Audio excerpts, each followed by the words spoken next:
नमस्कार बच्चों, स्वागत है आप सभी का एक बार फिर से आपके अपने चैनल वेदांत लर्निंग पॉइंट पे।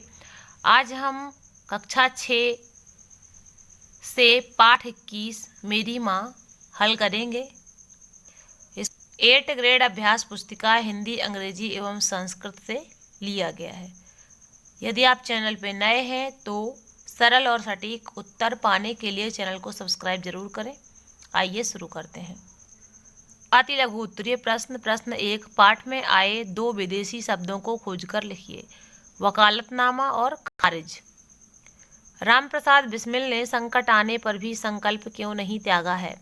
रामप्रसाद बिस्मिल की माताजी के प्रोत्साहन तथा सद्भाव ने उनके जीवन में वह दृढ़ता उत्पन्न की कि उन्होंने संकट आने पर भी संकल्प नहीं त्यागा। प्रश्न 3, जन्मदात्री शब्द का अर्थ लिखकर वाक्य में प्रयोग कीजिए। जन्मदात्री, जन्म देने वाली। परमात्मा सभी को रामप्रसाद बिस्मिल की माँ के जैसी जन्मदात्री दे। प्रश्न 4, माँ की दया की छाया में बिस्मिल जी ने जीवन भर कष्ट का अनुभव क्यों नहीं किया?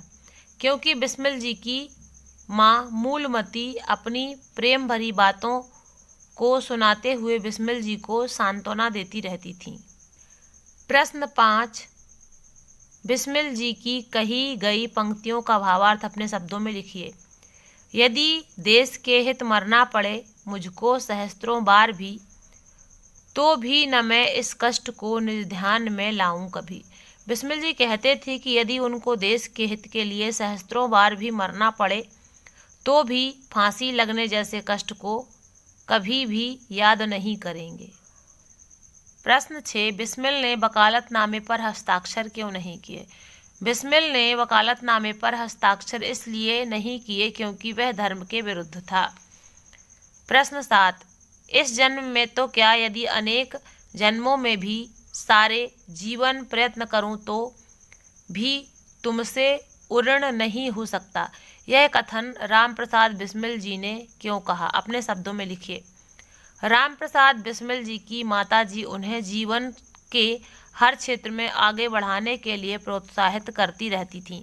शिक्षादि के अतिरिक्त वे बिस्मिल को देश सेवा हेतु विभिन्न सम्मेलनों में भाग लेने में उनकी सहायता किया करती थी। वे संकटों में भी बिस्मिल को अधीर नहीं होने देती थीं। बिस्मिल अपनी पूरी शिक्षा एवं धार्मिक जीवन का श्रेय अपनी माँ को देते थे, इसीलिए उन्होंने उक्त शब्द कहे। मूल्यांकन 15। प्रश्न 8, रामप्रसाद बिस्मिल के स्वतंत्रता संग्राम में भाग लेने के पक्ष में कौन कौन नहीं था? रामप्रसाद बिस्मिल के पिताजी और उनकी दादी जी। लघु उत्तरीय प्रश्न। प्रश्न 9, रामप्रसाद बिस्मिल को अपनी प्रतिज्ञा भंग क्यों करनी पड़ती थी? रामप्रसाद बिस्मिल को उनकी माता के आदेश का पालन करने की वजह से अपनी प्रतिज्ञा भंग करनी पड़ती थी। प्रश्न 10, रामप्रसाद बिस्मिल की मां ने पढ़ना लिखना कैसे सीखा? अपने शब्दों में लिखिए।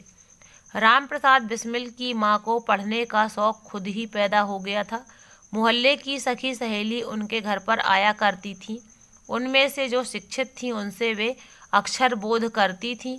घर के काम खत्म करने के बाद उनको जो समय मिलता था उसमें वे पढ़ती लिखती थीं। लगन से परिश्रम करने से वे जल्दी ही देवनागरी पुस्तकों का अध्ययन करने लगीं। इसी के साथ ही यह पाठ आपका पूरा होता है। मिलते हैं अगले और अंतिम पाठ 22 में। तब तक के लिए आप सभी का धन्यवाद। आप सभी का दिन शुभ हो।